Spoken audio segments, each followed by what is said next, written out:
Saya akan menyampaikan tentang judul Gaya Hidup Baru. Saya senang tadi lagunya cerita tentang bagaimana kita harus jadikan hati kita seperti palungan yang menerima kehadiran Tuhan. Amen. Tahu kan ada waktu kami ke Israel, kami pergi ke gereja kelahiran Yesus. Di mana gereja Padang Gembala namanya, kami melihat seperti apa sih goa tempat Yesus dilahirkan. Karena kita selama ini lihat gambarnya seperti rumah kayu gitu ya. Ada rumput-rumput kering gitu, cuma begitu aja. Ternyata Yesus itu lahir di dalam goa di mana para gembala tinggal. Tempatnya tidak baik sama sekali ya, sangat sederhana, agak hitam-hitam langit-langitnya. Karena mereka masak di dalam, mereka tidur di dalam. Dan ternyata di dalam goa itu ada ternak-ternak yang juga tinggal bersama dengan keluarga sang gembala. Nah, kenapa Yesus bisa lahir di palungan?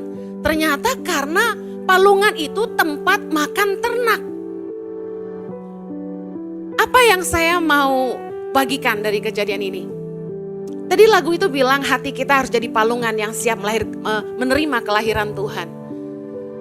Saya percaya sekalipun orang gak punya uang, orang miskin sekalipun, gak akan mau anaknya itu lahir, ditidurkan di tempat yang gak layak seperti itu.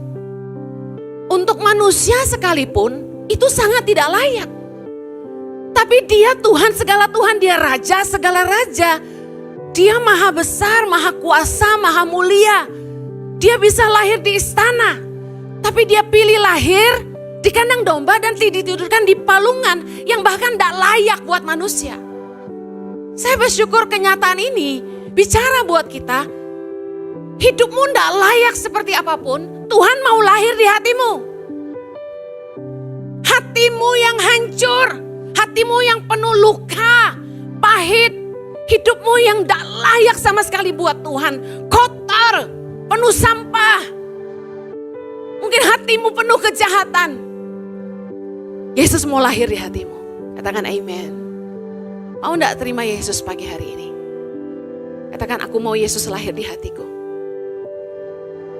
Ketahuilah bahwa sebagai Sang Juru Selamat, Yesus bukan hanya datang supaya kita enggak masuk neraka. Tapi Yesus datang, dia menebus kita, menyucikan kita dari segala dosa-dosa, kejahatan dan pelanggaran kita. Dia membuat kita bersih, suci. Kita dibasuh dengan darahnya. Menyucikan hati kita yang kotor. Supaya apa? Supaya kita yang belajar mengenal dia, kita punya kesempatan untuk mulai hidup yang baru. Bayangkan, kalau kita diberi kesempatan kedua untuk memperbaiki hidup kita. Kita harusnya bersyukur. Hanya di dalam Kristus orang punya kesempatan kedua. Dikatakan firman Tuhan, yang lama sudah berlalu, yang baru sudah datang.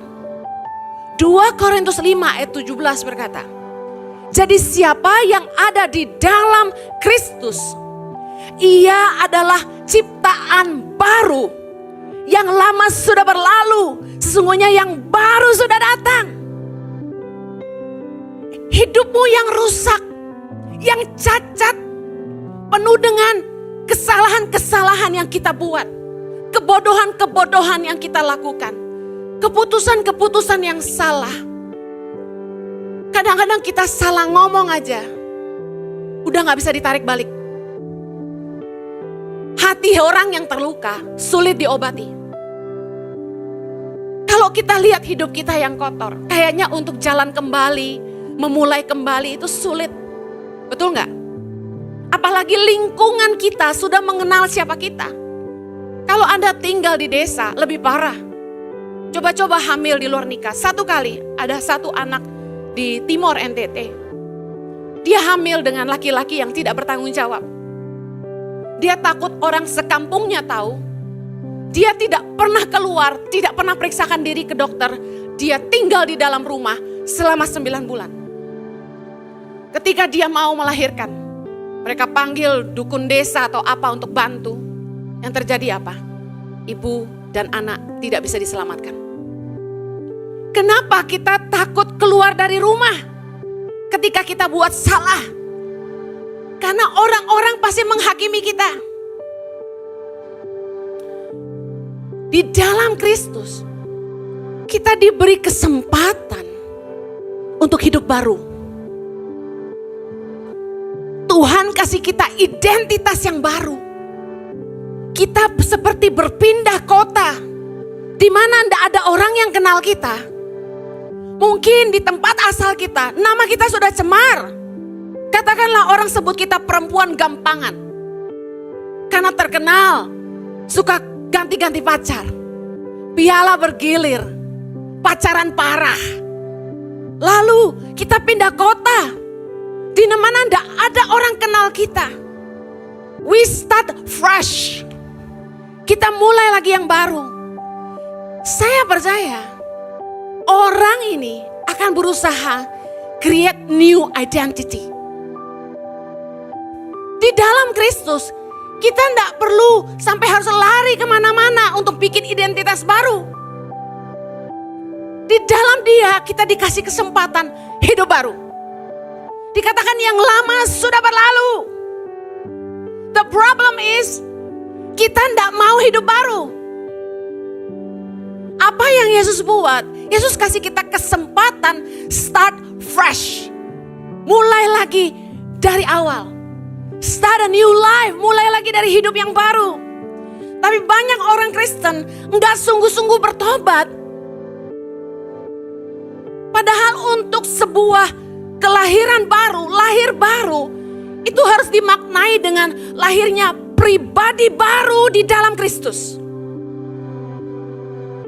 Orang banyak bilang, oh saya sudah lahir baru. Tahukah Anda bahwa selama orang itu belum sungguh-sungguh bertobat dan lahir baru, dia tidak bisa punya pribadi baru.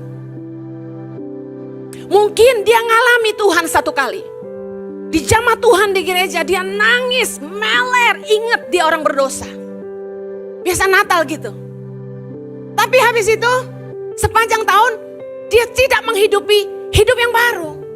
Gak ada pertobatan yang sungguh-sungguh. Jadi hidup baru harus dimaknai dengan gini. Kita bertobat sungguh-sungguh dan hidup dengan gaya hidup yang baru. Yang mengerti katakan amin. Lahir baru harus dimaknai sebagai lahirnya pribadi baru dalam Kristus yang ditandai dengan gaya hidup baru. 3 hal tanda orang yang sungguh-sungguh hidup baru. Orang yang sungguh-sungguh mengenal Tuhan. Yang pertama, kehidupan yang tidak lagi mengingini dosa dan hal-hal yang tidak berkenan kepada Allah. Saya pernah katakan bahwa pengenalan akan Kristus tidak membuat kita kebal sama dosa. Karena Tuhan menciptakan kita dengan hak bebas, kehendak bebas untuk buat keputusan. Dia ingin kita mencintai Dia keluar dari hati kita yang memutuskan aku mau cintai Yesus. Ku mau cintai Yesus selamanya. Keputusan itu harus lahir dari hati kita yang mengasihi Dia. Dia tidak akan paksa. Waktu Anda bilang gini, kenapa waktu aku mau jatuh dalam dosa, Roh Kudus tidak buat apa-apa? Oh, no.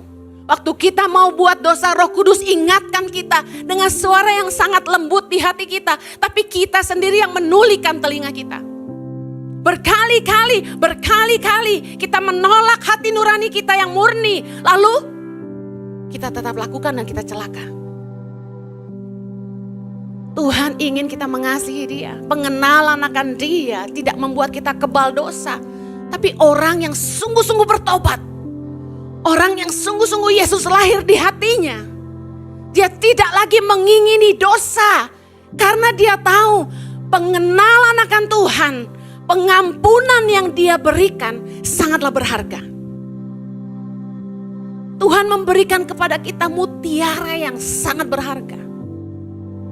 Firman Tuhan cerita salah satu perumpamaan ketika seseorang memperoleh ada harta karun di tanah itu.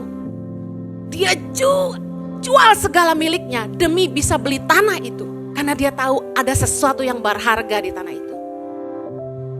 Demi mutiara yang berharga, orang akan tukarkan semua yang dia miliki untuk bisa punya itu.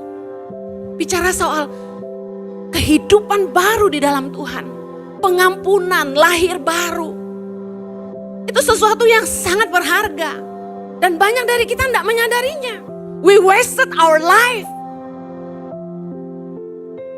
Sama seperti saya pernah kecewa dengan anak yang saya kuliahkan. Saya bantu anak pedalaman, saya kuliahkan sampai selesai. Saya didik dia, saya mentor dia. Saya pikir dia akan jadi penerus saya.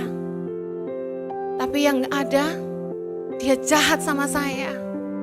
Dia tusuk saya dari belakang. Dia cemarkan nama saya. Dia rusak pekerjaan saya. Wow. Itu yang sering kita lakukan sama Tuhan. Tuhan kasih kita pengampunan. Firman Tuhan berkata, berbahagialah orang yang tidak diperhitungkan dosanya oleh Tuhan. Kita diampuni, kita dipulihkan, diberikan hidup yang baru. Tapi dengan hidup yang baru ini kita tidak jalani dengan gaya hidup yang baru. Kita masih pakai cara-cara lama, hidup dalam dosa.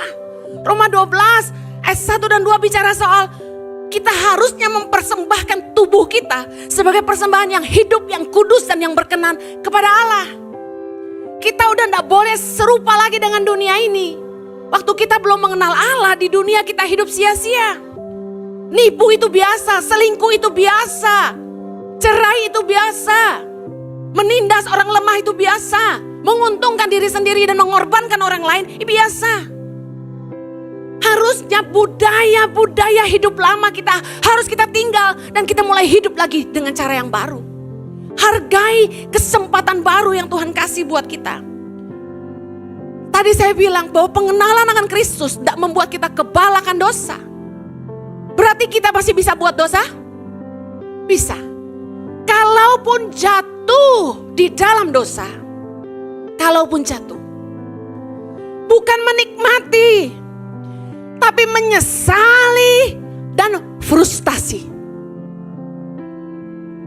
Dulu waktu saya masih sangat muda, saya jatuh bangun dalam dosa. Sudah mengenal Kristus. Bukannya bahagia, bukannya nikmati. Ternyata dosa enak sekali gitu. Lagi yuk gitu. Saya marah sama diri saya kecewa sama diri saya benci diri saya. Kenapa saya begitu lemah? Saya sebel sama diri saya. Penyesalan yang gak ada akhir. Kita masih bisa jatuh dalam dosa, tapi kita tidak menikmatinya. Kita menyesalinya, bahkan kesalahan kita itu bikin kita frustasi. Ternyata Rasul Paulus mengalami yang sama. Roma 7 ayat 19 sampai 24, kita baca sama-sama. Sebab bukan apa yang aku kehendaki, yaitu yang baik, yang aku perbuat. Melainkan apa yang tidak aku kehendaki, yaitu yang jahat, yang aku perbuat. Jadi jika aku berbuat apa yang tidak aku kehendaki, maka bukan lagi aku yang memperbuatnya, tetapi dosa yang diam di dalam aku. Demikianlah aku dapati hukum ini. Jika aku menghendaki berbuat apa yang baik, yang jahat itu ada padaku. Sebab di dalam batinku aku suka akan hukum Allah. Tetapi di dalam anggota-anggota tubuhku aku melihat hukum lain yang berjuang melawan hukum akal budiku. Dan membuat aku menjadi tawanan hukum dosa yang ada di dalam anggota-anggota tubuhku.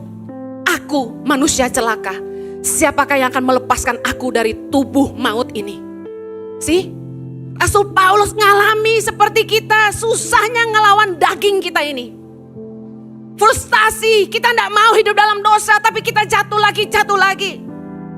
Dia marah sama dirinya sendiri. Orang yang hidup baru dalam Tuhan harusnya mengerti betapa berharganya pengenalan akan Kristus dan janji keselamatan yang kita terima melalui Kristus. Dan harusnya ini, kita dengan sukacita dan sukarela untuk menukarkan hidup kita yang lama dengan hidup yang baru di dalam Dia. dan sungguh-sungguh mengikut dia. Amen. Pagi hari ini, kalau Anda yang berkata, aku pernah menerima Yesus sebagai Tuhan dan Juru Selamat, tapi engkau masih jatuh bangun dalam dosa, yuk bangkit lagi. Hidup baru di dalam Tuhan, tidak mengingini dosa, tapi meninggalkannya untuk Allah. Amen. Gaya hidup yang baru yang kedua, kehidupan dalam ketaatan akan kebenaran. 1 Yohanes 2 ayat yang ketiga. Baca sama-sama. Dan inilah tandanya anak-anak Allah dan inilah tandanya bahwa kita mengenal Allah, yaitu jikalau kita menuruti perintah-perintahnya. Kalau orang mengenal Allah, dia akan menuruti perintahnya. Kalau ada orang yang gak kenal sama saya, tiba-tiba saya suruh dia gini, kamu bertobat, jangan buat dosa lagi. Orang itu akan bilang gini, siapa kamu? Apa urusan kamu sama saya? Jangan ikut campur. Tapi kalau dia mengenal saya, dan dia dengar khotbah saya terus di YouTube, ketika dia ketemu saya, tidak perlu saya perintah dia. Rata-rata datang ke saya dan bilang gini, Ibu Heni, terima kasih. Karena Ibu telah mengajar saya untuk jadi lebih baik. Ibu Heni telah membimbing saya tanpa Ibu Heni sadar lewat khotbah-khotbah itu. Dan membuat saya jadi lebih baik hari ini dalam pernikahan saya. Tidak perlu diperintah. Karena mereka mulai mengenal, karena mereka mulai dengar, mereka lakukan. Kalau kita bilang kita mengenal Allah, tapi kita tidak taat sama perintahnya, berarti kita tidak kenal dia. 1 Yohanes 3 ayat 10, inilah tanda-tandanya anak-anak Allah dan anak-anak iblis. Setiap orang yang tidak berbuat kebenaran, tidak berasal dari Allah. Demikian juga barang siapa yang tidak mengasihi saudaranya. 1 Yohanes 2 ayat 29, jikalau kamu tahu bahwa ia adalah benar, kamu harus tahu juga bahwa setiap orang yang berbuat kebenaran lahir daripadanya. Gaya hidup baru gini. Dulu, waktu kita belum kenal Yesus, kita nggak ngerti hidup dalam kebenaran itu seperti apa. Tapi setelah kita mengenal Kristus, dan kita mulai cari Tuhan sungguh-sungguh, kita mulai belajar firman Tuhan, kita mulai datang ke gereja dengar khotbah. Orang yang sungguh-sungguh haus dan lapar sama Tuhan. Dia pengen tahu gini, Tuhan mau apa sih untuk saya? Kalau Anda pacaran, yang udah nikah pasti ingat. Anda pengen bikin pacarmu bahagia. Sayang, kamu ulang tahun minta apa gitu kan? Kalau pacaran biasa lebih indah ya. Sayang, Natalan kamu mau kemana gitu. Senang bikin pacarnya bahagia. Happy. Kalau nikah ulang tahun aja gak dapat apa-apa ya biasanya ya kalau udah nikah ya. Tapi saya masih ingat masa-masa sweet days. Di mana menyenangkan pasangan menjadi prioritas utama dalam hubungan. Kalau orang sungguh-sungguh lahir baru dan dia mengenal Allah, dia rindu tanya Tuhan gini, apa yang kau mau untuk hidupku? Dia tidak lagi hidup seenaknya. Dia peduli kalau hati Tuhan disakiti. Dia mulai lakukan kebenaran dan dia mulai belajar taat. Banyak orang Kristen bilang gini, Bu Heni, susah hidup benar. Sebenarnya enggak. Kita cuma perlu belajar melakukan apa yang benar. Sedikit demi sedikit, satu demi satu. Contoh, Anda tahu bahwa kalau Anda ngomong sembarangan, itu akan menyakiti hati orang. Tapi Anda bilang, tapi saya ini orangnya ceplas-ceplos. Saya tulus, hati saya gak jahat, saya gak niat jahat kok. Saya ngomong itu untuk kebaikan. Oh, trust me, I know that. Karena saya model orang yang ceplas-ceplos. Tapi karena kita tahu ngomong sembarangan bisa nyakitin hati orang, kita harus belajar nahan mulut. Gak semua orang bisa menghargai kejujuran kita. Setuju? Gak semua orang senang kalau kamu datangi mereka dan kasih tahu, sorry, kamu bau badan. Padahal kita bermaksud itu untuk kebaikan. Tapi benar gini, kita belajar mengubah cara bicara kita supaya maksud yang baik bisa disampaikan dengan cara yang lebih baik, supaya bisa diterima dengan baik. Ikut Tuhan tuh begitu. Hidup dalam kebenaran cuma butuh kita mau belajar lakukan. Gak mementingkan diri sendiri. Saya lahir di keluarga yang makanan depan dan belakang beda. Bisa ngerti maksud saya? Merek Indomie beda, merek berasnya beda. Apapun beda. Biasanya keluarga kami makan duluan, yang kerja makan belakangan. Whatever leftover bahasanya. Tapi sejak saya mengenal Tuhan, saya lihat firman Tuhan, dia Tuhan yang tidak memandang muka, bahkan dia lahir di antara orang-orang susah. Yesus itu sering bergaul justru sama kaum bawah. Saya mulai hidupi firman Tuhan, Matius 7:12 yang berkata gini, apa saja yang kamu kehendaki orang lain perbuat terhadap kamu, perbuatlah demikian. Jadi saya bertanya sama diri saya mau gak dibeda-bedain seperti itu? Sakit gak dibedain? Sakit. Saya mulai bikin budaya baru di rumah saya. Bahwa apa yang kami makan adalah apa yang mereka makan. Mama saya marah awalnya. Dia bilang gini, lu gak bisa ngirit, susah lu nanti. Gitu. Beras di rumah saya, pandan wangi. Anda tahu harganya jauh lebih mahal daripada beras biasa. Maaf, pembantu di rumah saya makan pandan wangi. Kalau saya makan daging, mereka makan daging. Bahkan saya bilang gini, ada coklat di kulkas, mau makan ambil aja. Saya bikin satu budaya di rumah, makanan habis gak boleh dicari. Boleh nanya, masih ada gak? Gak ada, ya udah, gak boleh marah. Why? Karena semua boleh makan. Karena saya coba lakukan firman Tuhan. Apa yang saya inginkan untuk diri saya, itu yang saya kasih buat orang lain. Saya gak pernah kasih baju saya yang udah luntur dan robek buat, maaf, pembantu rumah tangga saya. Never. Baju yang bermerek, yang masih keren, yang saya baru pakai 2-3 kali, itu yang saya kasih buat orang. Yang udah jelek mereka bilang gini, ini masih bagus mama, boleh, bawa pulang kampung ya. No, ini luntur, buang aja. Saya suruh buang. Kadang-kadang kita lebih sayang barang daripada sayang orang. Tapi saya belajar lakukan firman Tuhan. Kita tidak boleh perlakukan orang lain sebagaimana kita sendiri tidak mau diperlakukan. Ini contoh ya. Belajar firman itu sederhana sekali. Jangan jadi orang-orang Kristen yang sukanya ngelawan kebenaran. Sok pinter. Cari pembelaan diri. Kalau pendeta khotbah, paling sering dikritik. Kalau gak sesuai sama kuping, gak nyenengin hati, tolak. Banyak orang-orang yang lebih senang memilih ayat yang dia ingini, bukan cari ayat untuk dihidupi. 2 Timotius 4 ayat yang ketiga.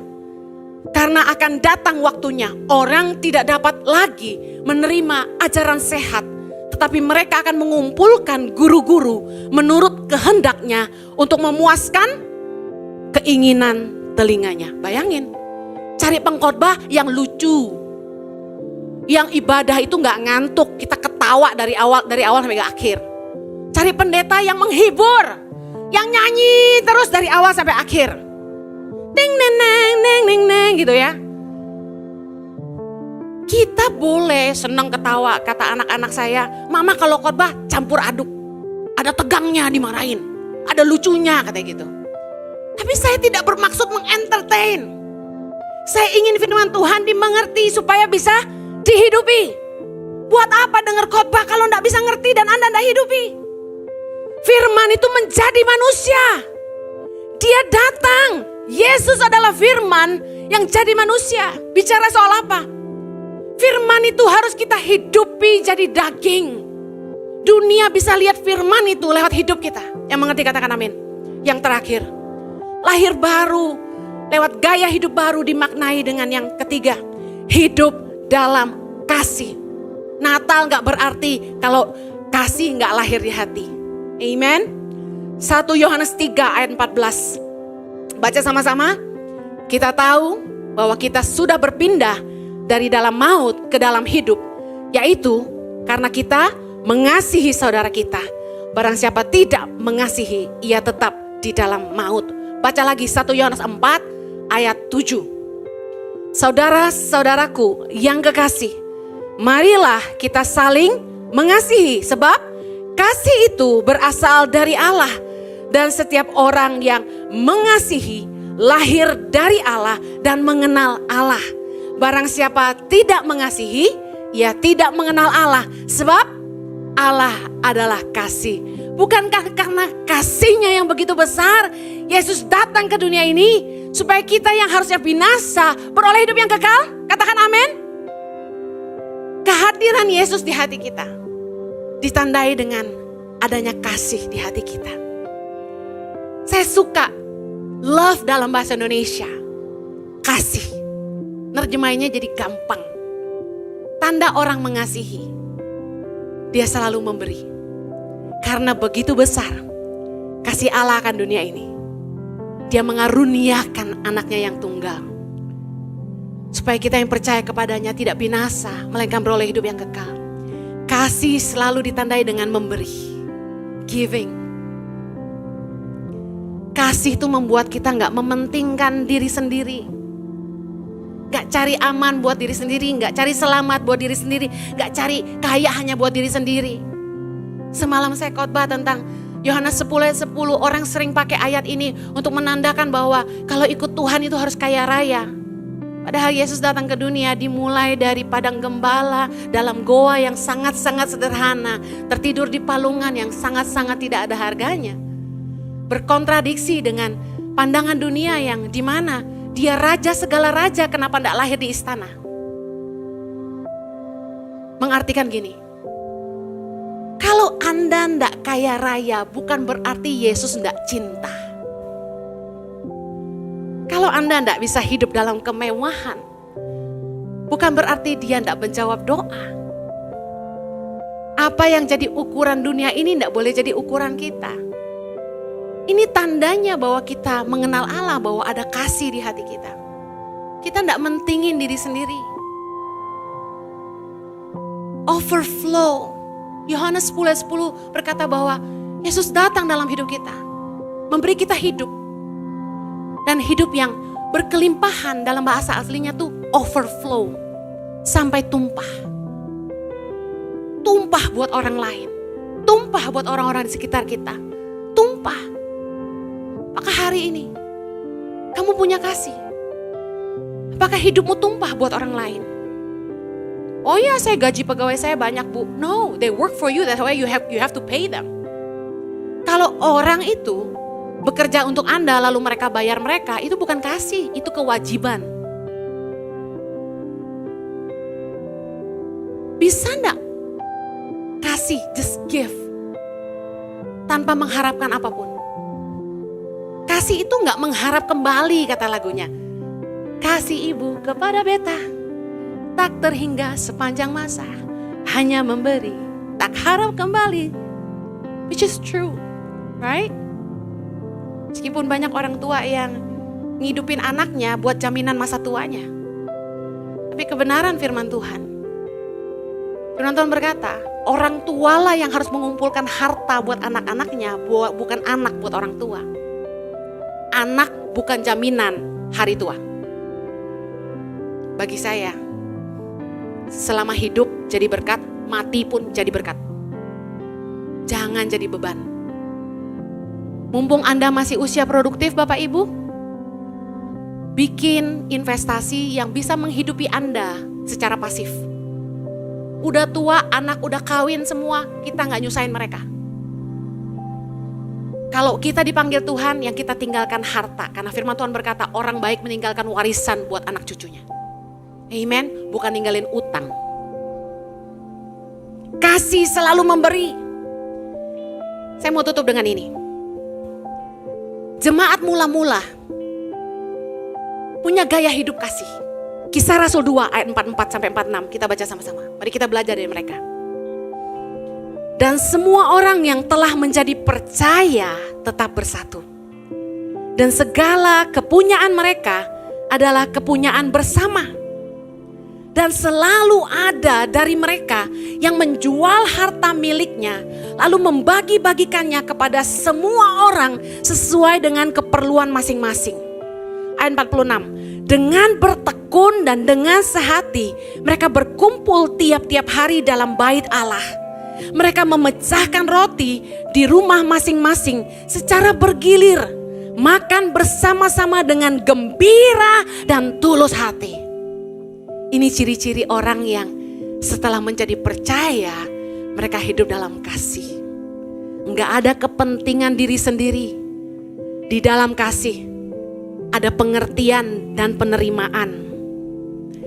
1 Petrus 4 ayat 8 bahwa kasih menutupi banyak sekali dosa. Amsal 10 ayat 12 berkata, kasih menutupi segala pelanggaran. Saya mau kasih tahu, enggak ada orang yang enggak pernah buat salah. Katakan kanan kirimu, enggak ada yang sempurna. Kenapa seringkali gereja pecah-pecah? Kenapa seringkali kita sesama pelayan Tuhan, kita bertengkar lalu kita saling membenci? Listen, di dalam kasih itu menutupi banyak sekali pelanggaran. Meaning gini, kasih justru membuat kita bisa mengampuni kesalahan orang lain. Kasih gak nyimpan dendam. Kasih membuat kita mengerti bahwa orang bisa bikin salah, ya sudahlah. Get it? Orang bisa salah ngomong, ya udahlah. Kasih mengampuni. Kasih tidak membenci, kasih tidak menghakimi. Roma 2 ayat 1 berkata, karena itu hai manusia, siapapun juga engkau yang menghakimi orang lain, engkau sendiri tidak bebas dari salah. Sebab dalam menghakimi orang lain, engkau menghakimi dirimu sendiri.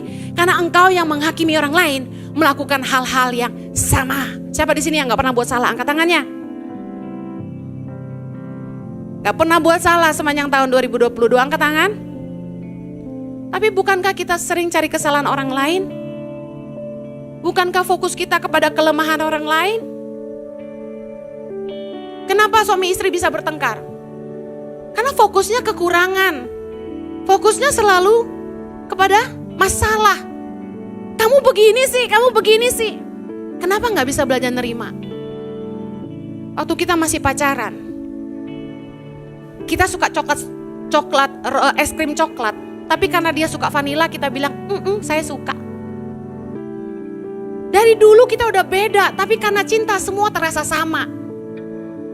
Harusnya kasih juga begitu. Saya mau akhiri gini. Kemarin saya ajak staf ICI dan YTP ngumpul bareng. Dan kami menulis nama di kertas.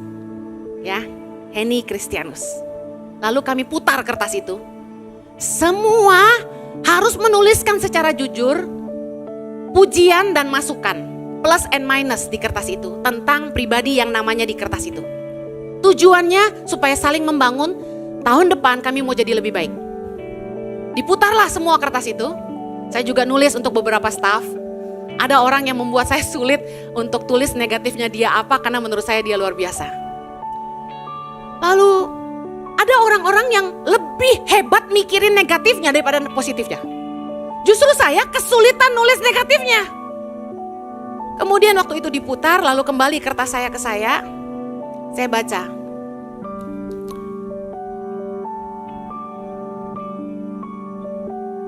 Tidak bisa melihat siapa yang tulus. Emang gue Tuhan? Kan firman Tuhan bilang gini, manusia lihat penampilan, cuma Tuhan yang lihat hati. Wah, Bu Henny gak peka sama Tuhan, masa gak bisa lihat orang itu tulus apa enggak? Kan gue bukan Tuhan. Lagian urusan tulus gak tulus itu urusan mereka sama Tuhan, betul gak sih? Saya mau akhiri dengan ini. Saya sedih kenapa masih ada yang saling menghakimi. Intinya kan mereka kasih tahu saya bahwa ada yang gak tulus di antara kami gitu kan. Tapi saya muji orang itu karena saya dekat sama orang itu. Saya berkati dia gitu kasarnya. Mungkin saya dekat dengan dia tapi gak bisa lihat nih orang gak tulus. Menurut saya gini, kalau kita mengasihi, Kita tahu enggak orang itu punya kekurangan.